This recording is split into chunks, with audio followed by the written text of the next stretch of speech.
Kicking off a two-part series today on video games. The industry had more than $23 billion in revenue last year. A 2015 Pew survey indicated that 72% of American teenagers play them, about 84% of all boys in the U.S. and 59% of all girls.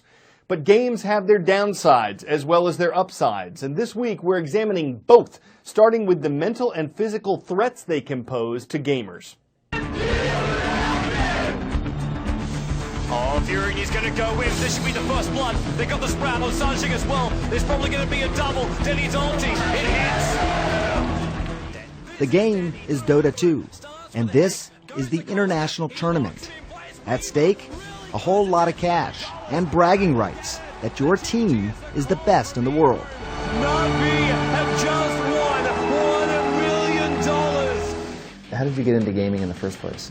I started playing online and just got really hooked to this game, and then eventually, out of nowhere, just some team was like, you know, do you want to win some gear by playing in this tournament? I'm like, yeah, sure, that sounds fun, and it just slowly progressed into getting paid a little bit. First you got gear, and then you got paid a little salary, and then here we are today. There's multi-million-dollar tournaments. Just going back to that early time, though, what was it about the gaming that really attracted you, do you think? It was just like very mentally stimulating, I guess. You could keep my attention for hours, and then you make little mistakes, and like you just want to play a new one to like fix those mistakes. So it's just like every game just made you want to play better. So it just like was very addicting, I guess.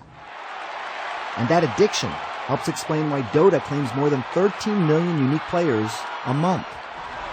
Spending too much time in video gaming's alternative world can lead to some serious real-world injuries.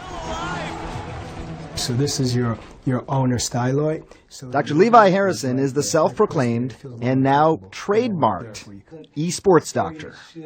Dr. Levi is an orthopedic surgeon specializing in hand, wrist, and upper extremity conditions. Gamers seek him out from just down the street in California and from as far away as the Middle East. Are there certain types of injuries that are the most common?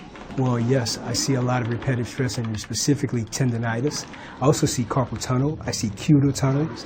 If somebody came to me, and I don't take care of these types of injuries, but if someone came to me and said, look, I'm having a lot of pain from playing these games, I would say, you would say, don't play these games as much. And I would say, not necessarily. Taking a 5-minute break every 60 minutes, doing the stretches, doing the exercises, but more importantly, staying well hydrated when you're gaming, to not just sit there for 12 or 14 hours.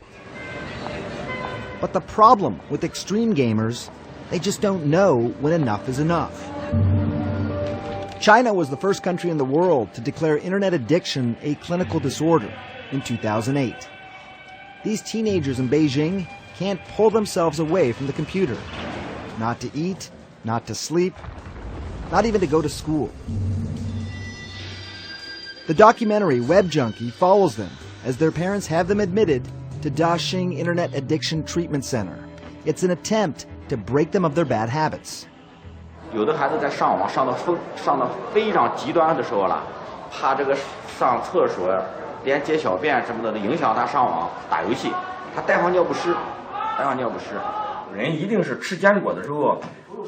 We decided to go see director Tao Ran ourselves. He's the psychologist who established this facility to teach children how to use the internet responsibly. Tao says he's rescued thousands of addicted teens through a mixture of medicine and psychology. He claims 80% of teenagers can recover if their family is engaged in the process, but only half that if they're going it alone. So here the boys are learning basic life skills, like washing clothes and making their beds, as well as games that challenge their minds and bodies. They tell us Tao's program has helped their relationships with their families, and that when they leave, they're going to spend more time in the real world.